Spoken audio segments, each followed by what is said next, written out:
मध्य प्रदेश में विधानसभा चुनाव के लिए नाम वापसी का दौर खत्म हो चुका है। जिले की 8 विधानसभाओं से भी नामांकन फार्म जमा करने वाले अभ्यर्थियों में से नाम वापसी के दिन 13 अभ्यर्थियों ने नामांकन वापस ले लिए, जिसमें भाजपा कांग्रेस के बागियों के अलावा निर्दलीय प्रत्याशी भी शामिल हैं। नाम वापसी के बाद जिले की 8 विधानसभाओं से 83 प्रत्याशी चुनाव मैदान में हैं।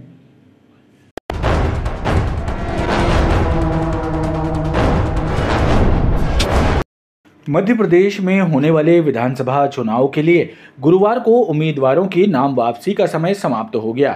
जबलपुर जिले की 8 विधानसभाओं से नामांकन फार्म जमा करने वाले अभ्यर्थियों में से नाम वापसी के दिन 13 अभ्यर्थियों ने नामांकन फार्म वापस कर लिए, जिसके बाद अब जिले के 8 विधानसभा से चुनाव मैदान में अलग अलग राजनीतिक दलों के साथ ही निर्दलीय मिलाकर कुल 83 प्रत्याशी मैदान में हैं। नाम वापसी के अंतिम दिन उत्तर मध्य विधानसभा से 3 अभ्यर्थियों ने नामांकन वापस लिया, जिनमें भाजपा से बागी हुए कमलेश अग्रवाल के अलावा प्रदीप विश्वकर्मा और मोहम्मद शरीफ खान शामिल हैं।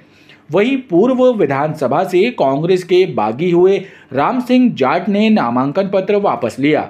पश्चिम विधानसभा क्षेत्र से नामांकन पत्र वापस लेने वालों में कमलेश खत्री, सुजीत कुमार पटेल, रानू देवेंद्र चौधरी के नाम शामिल हैं। कैंट विधानसभा से राजेश श्रीवास्तव उर्फ सोनू ने नामांकन पत्र वापस लिया है। इसी प्रकार सिहोरा विधानसभा सीट से नाम वापस लेने वालों में कांग्रेस की बागी और पूर्व मंत्री कौशल्या गोटिया और जमुना मरावी के नाम शामिल हैं। वहीं पाटन विधानसभा सीट से एडवोकेट श्याम सुंदर यादव और शिवम पल्हा ने नामांकन फार्म वापस लिया, जबकि कौशल्या गोटिया ने पनागर विधानसभा सीट से भी नामांकन पत्र वापस ले लिया। खास बात यह है कि बरगी विधानसभा क्षेत्र से नाम वापस लेने वाले अभ्यर्थियों की संख्या 0 थी। इस विधानसभा से किसी भी अभ्यर्थी ने नाम वापस नहीं लिया। नाम वापसी के पश्चात अब जिले की 8 विधानसभाओं में राष्ट्रीय राजनीतिक दलों के प्रत्याशियों के साथ ही कुल 83 उम्मीदवार चुनाव मैदान में हैं।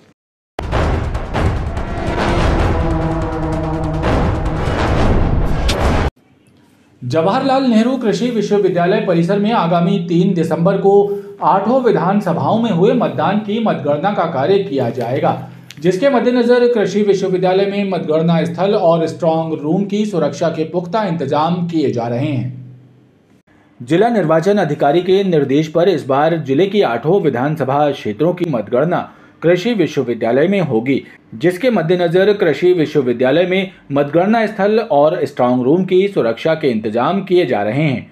अधिकारियों का कहना है कि सुरक्षा के लिहाज से मुख्य भवन के चारों तरफ बाउंड्री वॉल का निर्माण किया जा रहा है।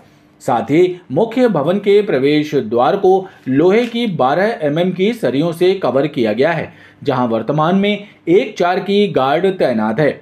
मुख्य भवन में निचले तल पर ऑब्जर्वर रूम, NIC रूम, जिला निर्वाचन अधिकारी रूम के साथ कंट्रोल रूम बनाया गया है, जहां वर्तमान में 2 महिला और 1 पुरुष पुलिसकर्मी की तैनाती है।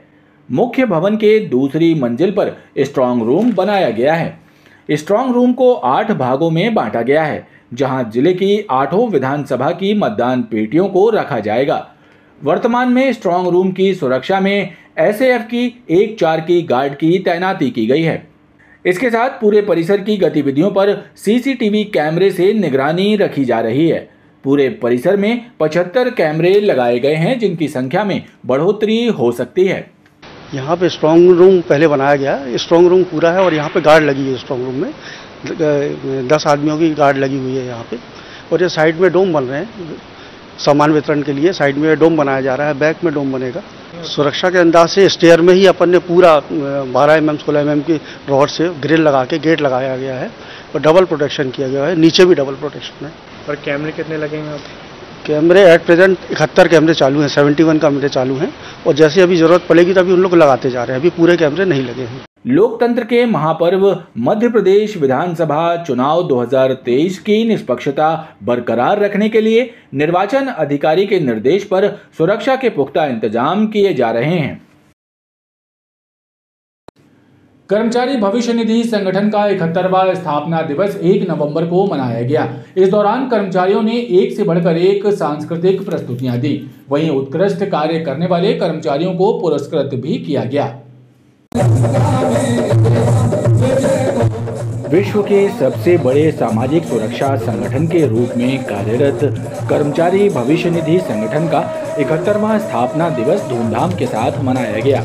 विजयनगर स्थित क्षेत्रीय आयुक्त EPFO ऑफिस में कार्यक्रम का आयोजन हुआ, जिसमें संगठन के कर्मचारियों ने एक से बढ़कर एक सांस्कृतिक प्रस्तुतियां दी।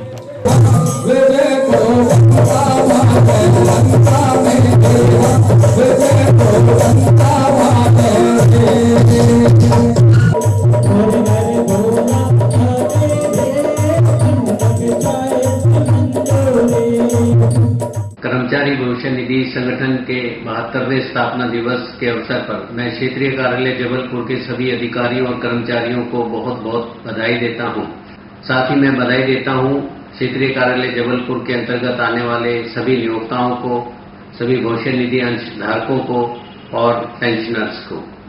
क्षेत्रीय कार्यालय जबलपुर का उद्देश्य है कि अपने सभी हितधारकों को सर्वश्रेष्ठ सेवाएं दे सके।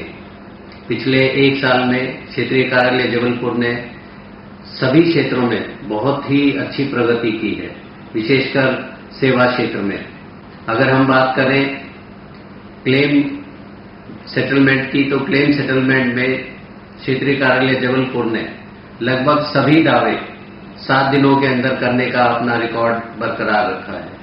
और इसमें भी जो मृत्यु प्रकरण है उनको विशेष प्राथमिकता देते हुए 3 दिनों के भीतर किया जाता है। क्षेत्रीय कार्यालय जबलपुर की एक विशिष्ट उपलब्धि रही है इस वर्ष, वो है प्रयास योजना के अंतर्गत सेवानिवृत्ति के दिन PPO जारी करने का। और मुझे बहुत खुशी है इस चीज को बताते हुए कि क्षेत्रीय कार्यालय जबलपुर ने प्रयास योजना के अंतर्गत, साथ ही मैं उम्मीद करता हूं कि आने वाले वर्ष में क्षेत्रीय कार्यालय जबलपुर के सभी कर्मचारी और अधिकारी एक टीम के तौर पर कार्य करेंगे और इस कार्यालय को नई ऊंचाइयों पर लेकर जाएंगे। इस दौरान बेहतर कार्य करने वाले कर्मचारियों को क्षेत्रीय आयुक्त राकेश सहरावत द्वारा पुरस्कृत भी किया गया। विद्यार्थियों की बढ़ती संख्या और 21वीं सदी के अनुरूप सुविधाएं देने हेतु वर्ल्ड बैंक की मदद से शासकीय होम साइंस महिला महाविद्यालय में 7 करोड़ की लागत से 3 मंजिल इमारत का निर्माण करवाया जा रहा है।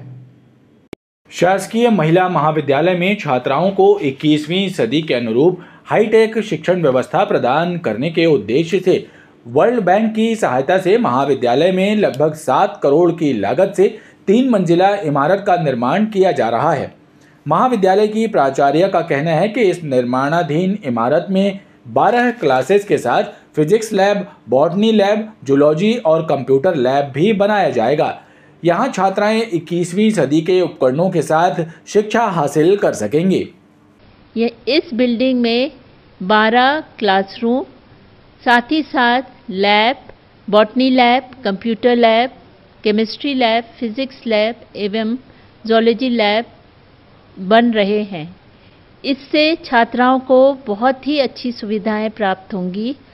वर्ल्ड बैंक की इस पहल से शासकीय होम साइंस कॉलेज की छात्राएं 21वीं सदी के उपकरणों से शिक्षा हासिल कर अपने भविष्य को एक नई उड़ान दे सकेंगे।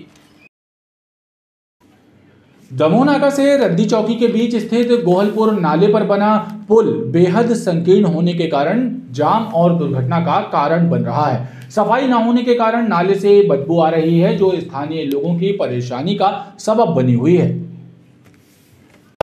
पिछले कुछ सालों में दमोह नाका से रद्दी चौकी मार्ग पर यातायात का दबाव बढ़ा है, जिसे व्यवस्थित करने के लिए मार्गों का चौड़ीकरण किया गया।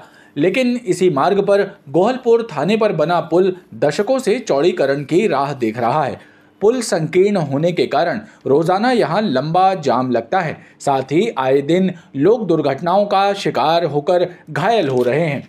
यहाँ मैं 10-12 सालों से देख रहा हूँ, ये नाले का आधा निर्माण किया हुआ रखा हुआ है, जिसके कारण बहुत ज़्यादा चक्का जाम होके रखा हुआ है। दूसरी बात, नाले की सफाई भी नहीं हो पाती है। कम से कम इसका चौड़ीकरण हो जाए तो जिससे अवरोधक न बने ये, बहुत ज़्यादा तकलीफें हो रही हैं। शाम के समय जाम वगैरह लगता है? जाम लगता है, 2-3-4 बार लग जाते हैं जाम दिन में भी लग जाता है, शाम को भी लगता है। और इसका चौड़ीकरण हुआ क्यों नहीं मुझे तो समझ में नहीं आ रहा। आधा निर्माण करके छोड़ा हुआ है इसको। जबलपुर मध्य क्षेत्र में जो ये गोहलपुर थाने के पास जो नाला है, ये नाले का कई साल हो गया, आज मैं समझता हूँ कि 15-16 साल हो गए, इसका विकास ही नहीं हो पा रहा है। इसको नाला आधा बना के छोड़ दिए। इसमें एक बार एक्सीडेंट भी हो गया, 1-2 आदमियों की टांगें टूट गई और फिर भी नहीं बना पाए। और अब ये ट्रैफिक जो पुल बन रहा है, इसके बाद जो ट्रैफिक के बढ़ेगा, उससे रोज़ यहाँ पे जाम की स्थिति तो बनी रही है, आगे जाके और भविष्य में बन जाएगी। और सफाई व्यवस्था का जो है बिल्कुल चौपट करके रखे हैं, उसको भी थोड़ा ध्यान देंगे। देखिए नाले के पास कितना गंदगी है, उसको अब हम क्या समझाएं, आप खुद देख सकते हो। दमोह नाका से रद्दी चौकी मार्ग पर यातायात को व्यवस्थित करने के लिए फ्लाईओवर निर्माण, मार्ग चौड़ीकरण जैसे कदम उठाए गए, लेकिन गोहलपुर नाले पर बना पुल अभी भी जिम्मेदारों की नजरों से दूर है। प्रशासन को जल्द से जल्द इस पुल के चौड़ीकरण और सफाई पर ध्यान देना चाहिए ताकि यहां हो रही दुर्घटनाएं कम हो सकें, साथ ही स्थानीय निवासियों को नाले से आ रही बदबू से निजात मिल सके। त्योहार के ठीक पहले स्टेट जीएसटी की एंटी इवेजन की टीम ने भूरा ज्वेलर्स के 3 अलग अलग प्रतिष्ठानों पर दबिश दी। विभाग के अलग अलग अधिकारियों की टीमें भूरा ज्वेलर्स अक्षय निधि, भूरा ज्वेलर्स सुनिधि और सराफा स्थित भूरा ज्वेलर्स शोरूम पहुंची और कार्रवाई शुरू की। जीएसटी विभाग द्वारा शोरूम के ट्रेडिंग अकाउंट्स और स्टॉक की जाँच की जा रही है। स्टेट जीएसटी के एंटी इवेजन ब्यूरो की अलग अलग टीमों ने शहर के आभूषण व्यवसायी भूरा ज्वेलर्स के 3 अलग अलग आभूषण शोरूमों में छापा मारा। विभाग की अलग अलग टीमें एक साथ भूरा ज्वेलर्स, अक्षय भूरा ज्वेलर्स, सुनिधि और सराफा स्थित भूरा ज्वेलर्स शोरूम में पहुंची। यहां विभागीय अधिकारियों ने जांच शुरू की। एसजीएसटी विभाग एंटी इवेजन ब्यूरो के ज्वाइंट कमिश्नर गणेश सिंह कंवर ने बताया कि भूरा ज्वेलर्स के 3 शोरूमों पर जांच की कार्रवाई शुरू की गई है। टीमों के द्वारा पहले ट्रेडिंग अकाउंट्स और फिर स्टॉक की छानबीन की जाएगी, तत्पश्चात अग्रिम कार्रवाई होगी। 3 फर्मों पे आज कार्रवाई की है भूरा ज्वेलर्स की। भूरा ज्वेल्स सुनिधि, अक्षय निधि और एक है खुशालचंद निर्मल कुमार। इनमें आज सुबह कार्रवाई शुरू की है। बेसिकली इनवर्ड और आउटवर्ड का जो डिफरेंस है उसके बेस पे किया गया है। चूँकि उनके द्वारा अभी कोई ट्रेडिंग अकाउंट नहीं प्रस्तुत किया गया है, तो अभी कुछ कह पाना जो है संभव नहीं है।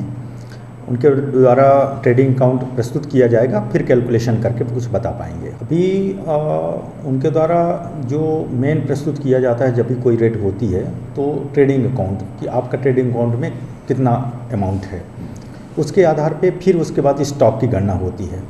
तो ट्रेडिंग अकाउंट प्रस्तुत ना हो पाने के कारण अभी तक अकाउंट उसका स्टॉक जो है तो नहीं लिया जा सका। त्योहार के ठीक पहले हुई इस कार्रवाई से भूरा ज्वेलर्स के संचालकों और शोरूम कर्मचारियों में अफरा तफरी मच गई। जीएसटी विभाग के अधिकारियों के मुताबिक कार्रवाई फिलहाल जारी रहेगी।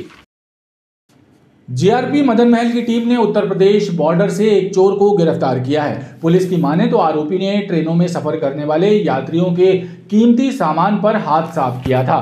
पुलिस ने यात्रियों का चोरी किया हुआ सामान बरामद किया है और आरोपी के विरुद्ध विधिवत कार्रवाई करते हुए उसे न्यायालय के समक्ष पेश कर दिया है।